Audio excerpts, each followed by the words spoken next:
Hello, everybody.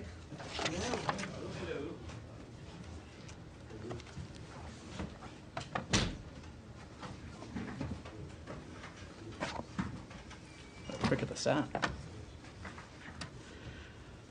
right, my name is Tommy Pigott. I'm the Principal Deputy Spokesperson here at the State Department, and today for Spokesperson Tammy Bruce. To begin, I just have a few comments up top, and then I'll be happy to take some questions. So, this week, the United States demonstrated, once again, that American leadership matters. Driven by the clear vision of President Trump and Secretary Rubio, the United States is standing firm on the world stage and delivering real results for the American people. The United States vetoed a counterproductive United Nations Security Council resolution that targeted Israel and failed to condemn Hamas. The resolution created a false equivalency between a sovereign nation and a terrorist group and would have undermined meaningful diplomatic efforts to reach a ceasefire. As President Trump has made clear, we will not support any resolution that fails to demand Hamas disarm, leave Gaza, and release all hostages, including the remains of 2 murdered Americans. The United States will continue supporting the delivery of aid to the people of Gaza and will work to ensure that Hamas and other terrorist organizations cannot continue to exist.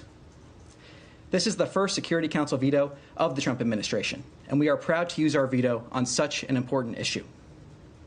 It's time the UN returned to its founding purpose, promoting peace and security and stopping these performative actions. Earlier today, Israeli forces recovered the remains of Judy Weinstein and Gad Haggai in Gaza. Judy and Gad were kidnapped and brutally murdered by terrorists on October 7th. Their fate remained a mystery for months.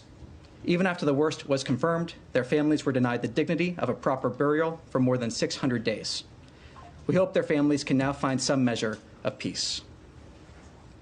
At the same time, we are acutely aware of the anguish 56 families continue to endure, including those of Americans Omer Nutra and Ite Chen. Every single hostage must be released immediately. To further safeguard the American people, President Trump has signed a new directive restricting the entry of foreign nationals from specific countries to protect the United States from foreign terrorists and other national security and public safety threats. This action reinforces the administration's unwavering commitment to protecting our borders and ensuring that those who wish to do us harm are denied access. This administration will continue to use every tool at its disposal to defend our homeland, dismantle terrorist networks, and deny entry to those who threaten the American people. We will never waver in our mission to protect the United States. And with that, I'll take some questions. Thank you. If I could start with Russia, Ukraine. Was Secretary Rubio on the call between President Trump and Putin?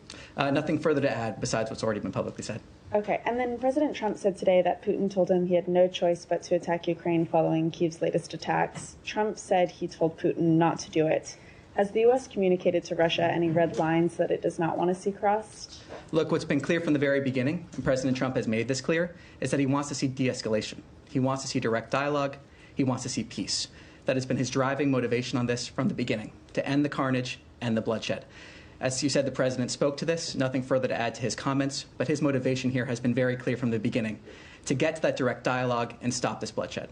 Would the U.S. take any punitive actions, such as imposing sanctions if Russia attacks? I'm not going to speculate or get ahead of the president on that, but what I can say, again, is that the president has been very clear. He wants to see this conflict come to an end. Yes. Thank you very much, Tommy.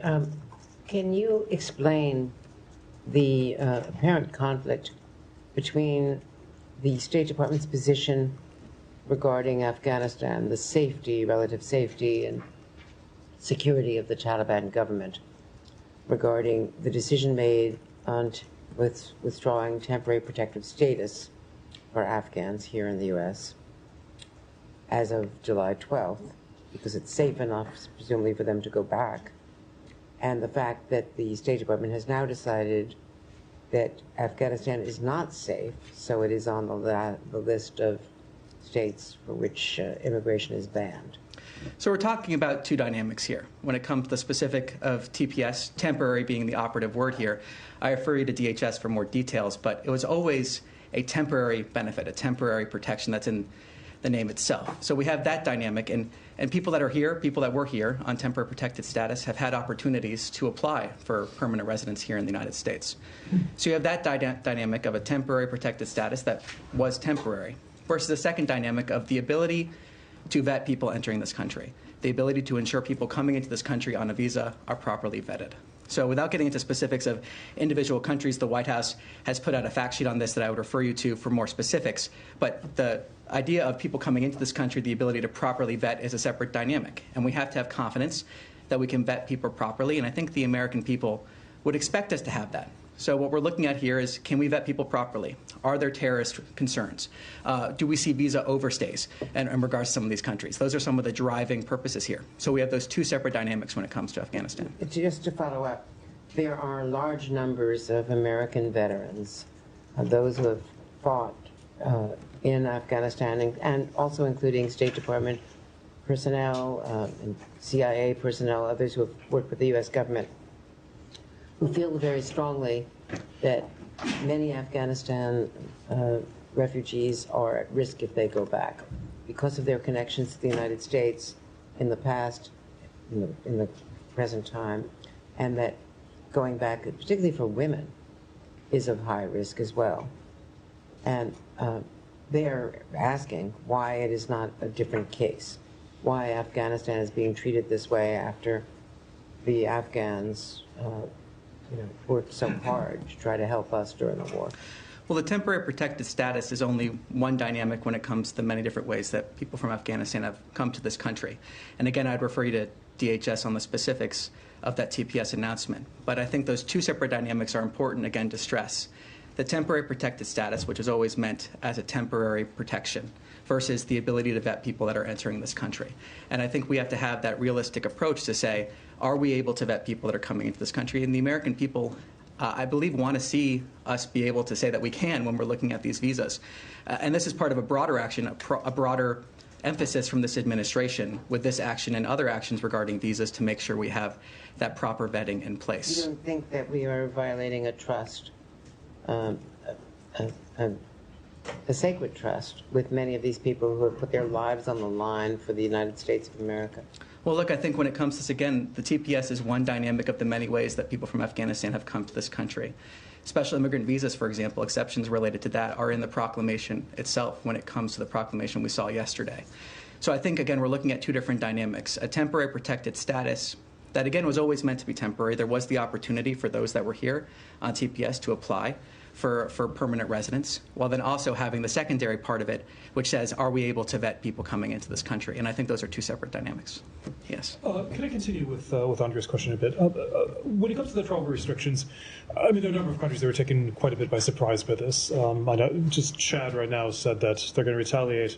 Not letting Americans, I realize there probably aren't that many Americans clamoring to go to Chad, but nonetheless, you look at Iran, for example, it's no secret that many Iranians are not very keen on the Islamic Republic, the diaspora, as many critics.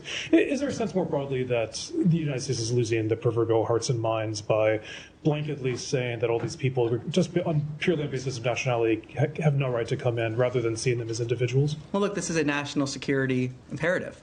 What we are seeing is, can we have trust that, first of all, that we're vetting people properly? Is there, in some of these countries, and I'm not going to go country by country, again, refer you to the White House fact sheet for more information, which they've made publicly available. But do we have the ability to vet people coming in? And this, again, has been that priority from the beginning of this administration.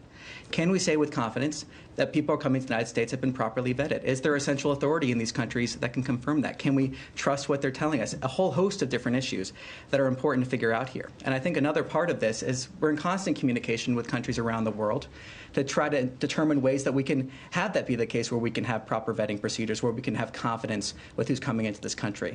But again, it's part of that broader action from this administration on a whole host of visa issues to say we're going to properly vet people coming into the United States. Then people that are here, if they take actions that are contrary to what their visa reported when they applied for that visa or broke our laws, they may see that visa revoked. It's about making sure we're enforcing our laws, have confidence in who we're letting into this country. And I believe the American people expect that. I think a lot of Americans watching at home would want to make sure we have that confidence. And again, I want to stress that this is a country-by-country basis, but that each person that applies for a visa is also case-by-case. So we have that country-by-country basis. We have those concerns, but then there's also exceptions that are listed in the proclamation, and each visa determination is a case-by-case determination. Just a couple things on that. Of course, the past the previous administration, there wasn't, this took place something somewhat similar in the first Trump administration, and the previous administration didn't have these blanket bans. Was there a sense that there was a problem that you said that, that there's a problem with screening? Were those problems existing? Obviously, there's the attack in Boulder, but the VSA in that case is from Egypt, which wouldn't be applicable in this case. Well, as the president said in his video announcing this proclamation, there was a discussion going on within the government to try to determine the proper course of action here, and looking at these countries, a country-by-country basis, again, looking at different concerns. Visa overstays. Do we have the ability to properly vet it? Are there other security concerns? That was a country-by-country basis. Those determinations were made. We saw the proclamation. We also saw the president in his proclamation outline the idea of further analysis of these within 90 days, for example, than 180 days thereafter. So I would refer you to the proclamation for more details exactly how that would go forward. But ultimately, what we're talking about here is a national security imperative, and I believe Americans watching at home would want us to have confidence that when we're issuing visas, we can say they've been properly vetted.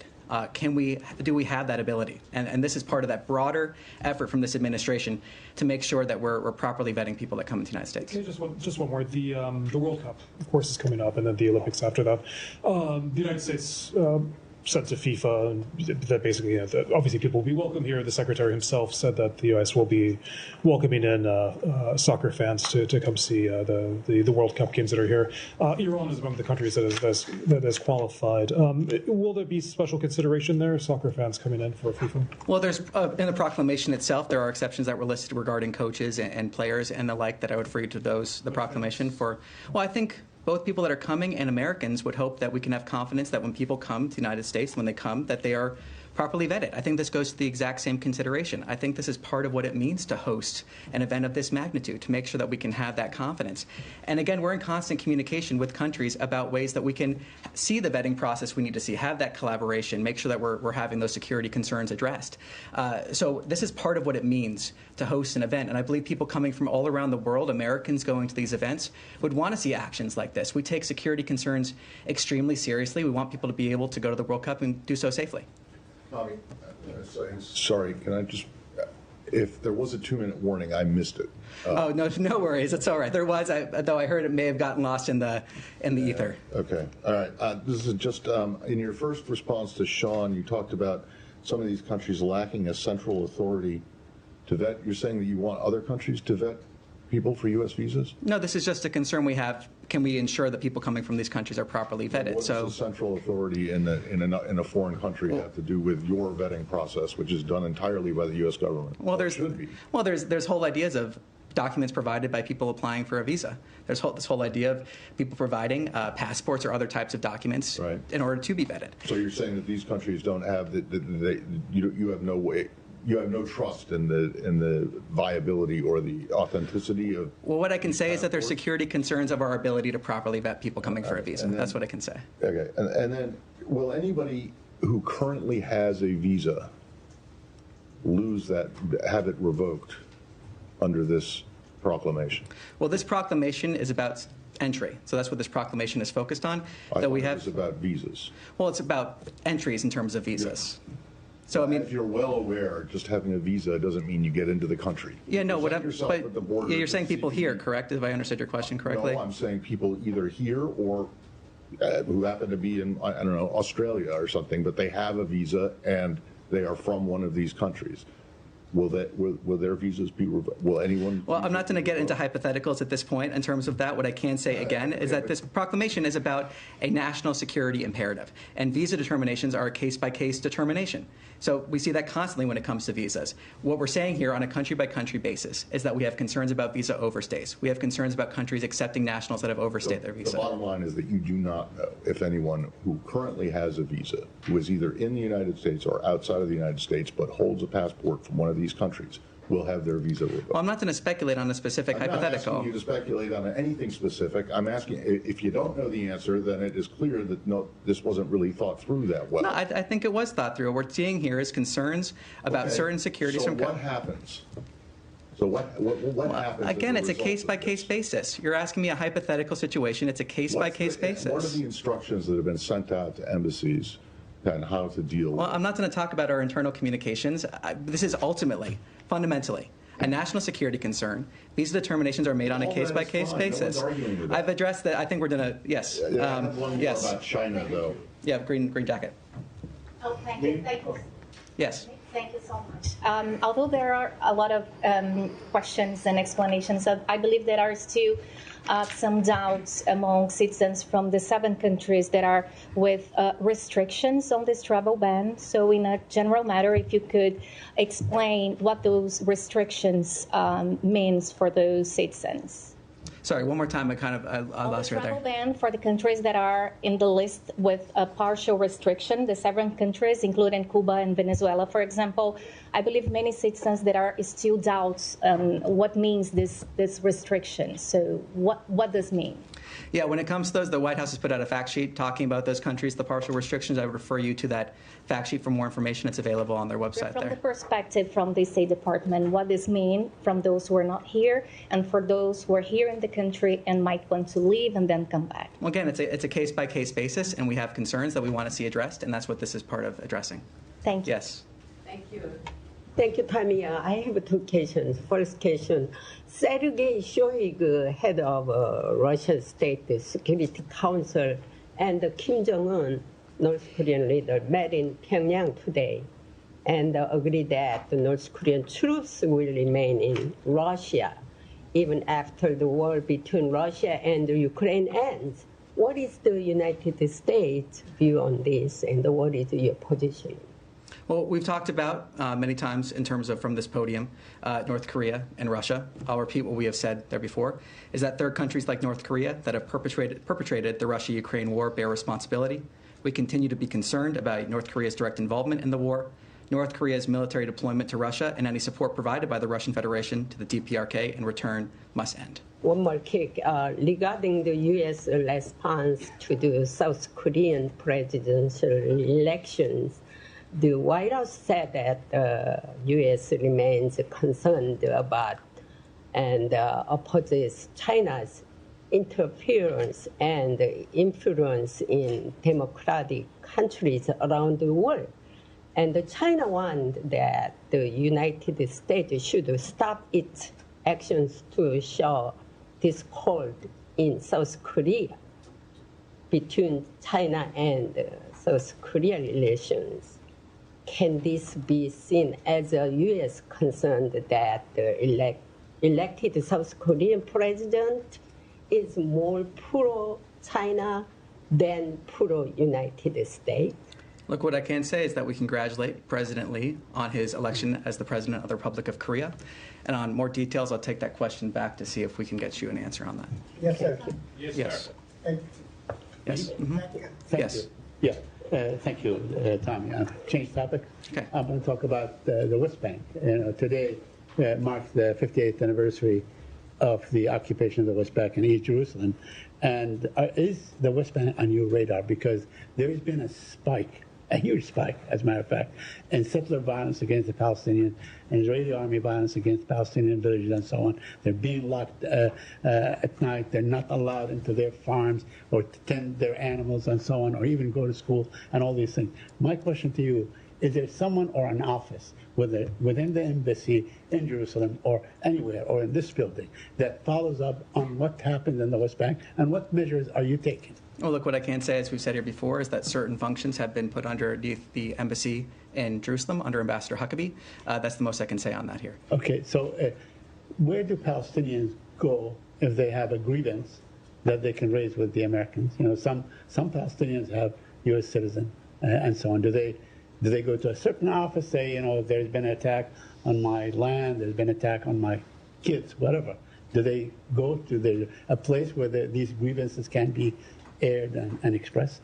Well, I don't necessarily want to give a hypothetical depending on the exact circumstances you may be raising. But again, there have been functions that have been consolidated underneath the embassy in Jerusalem under Ambassador Huckabee, and I have to leave it at that. Thank you. Yes. Thanks, Tommy. 2 questions for you. Prime Minister Netanyahu of Israel acknowledged a short time ago that the Israeli security establishment has been providing weaponry to a rival gang, rival to Hamas.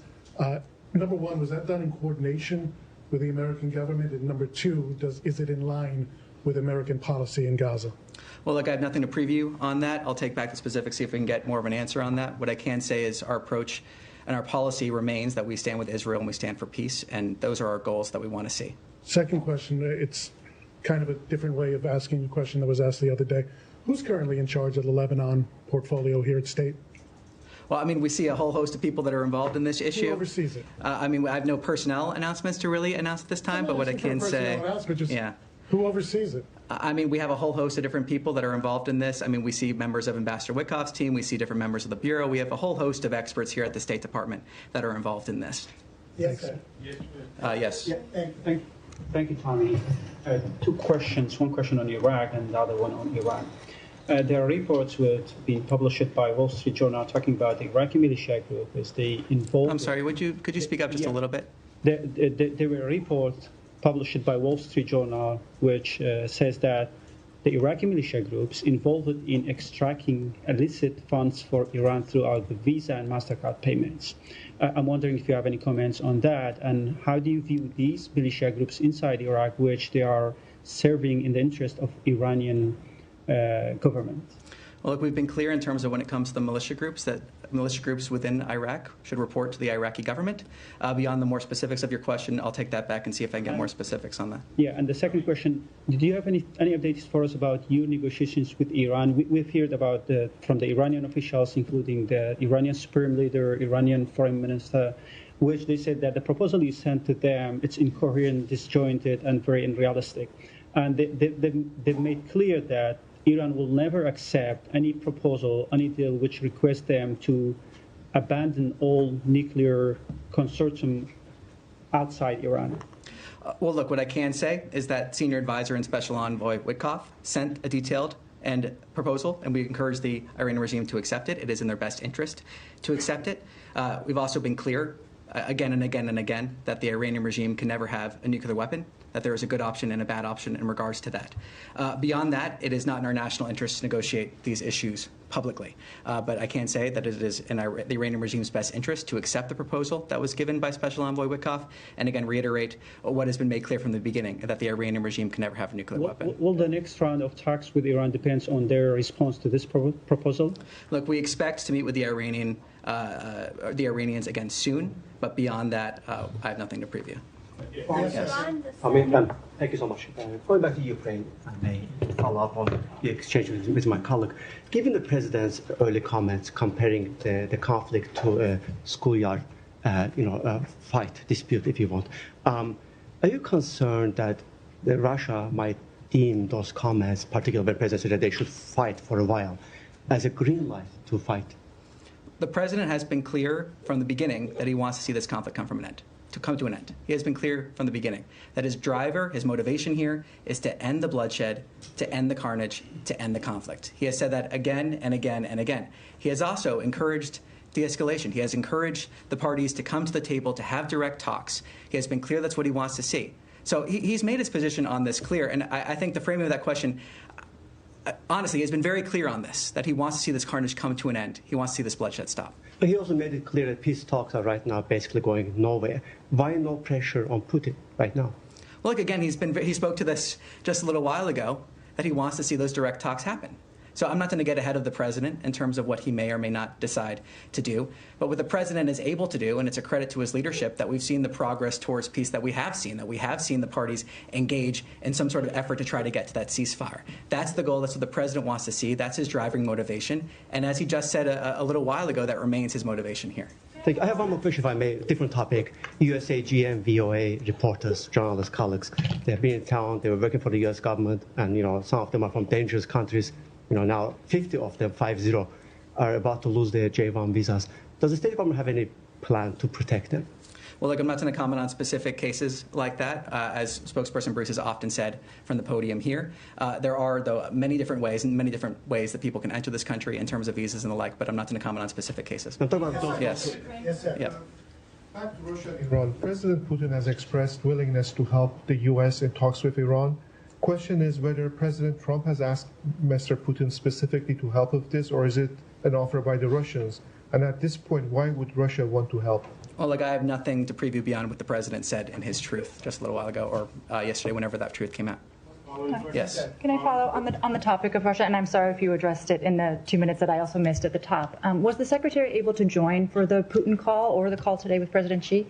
Well, look, nothing again to offer beyond what the President has already described on these calls. Okay. On the Putin call, the Secretary was meeting at the White House as National Security Advisor in one of his capacities with a senior Ukrainian delegation. Do you know if they were provided either a heads up that the call with Putin was going to happen or a readout after it did? Well, look, I'm not going to get into those private diplomatic conversations. Nothing to add beyond what was already stated publicly. Okay. Last, without getting into the details that may have been provided, is the Secretary or this department aware of what the Russian response might be in terms of timing or nature? I'm not going to get into that from here. I mean, the President has already put out his truth to this nature. The President's been clear he wants to see de-escalation. He's also been clear he wants to see the parties come to the table to have direct negotiations. But assuming the response happens, is the U.S. expecting something of a heads up beyond what Mr. Putin told Mr. Trump? Again, I'm not going to speculate on this. Thank you. Yes.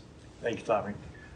U.S. administration and the State Department established a strong communication line with the transitional government in Syria, and the President Trump's envoy for Syrian affairs and the Turkish ambassador for the U.S. in Ankara is visiting Israel right now.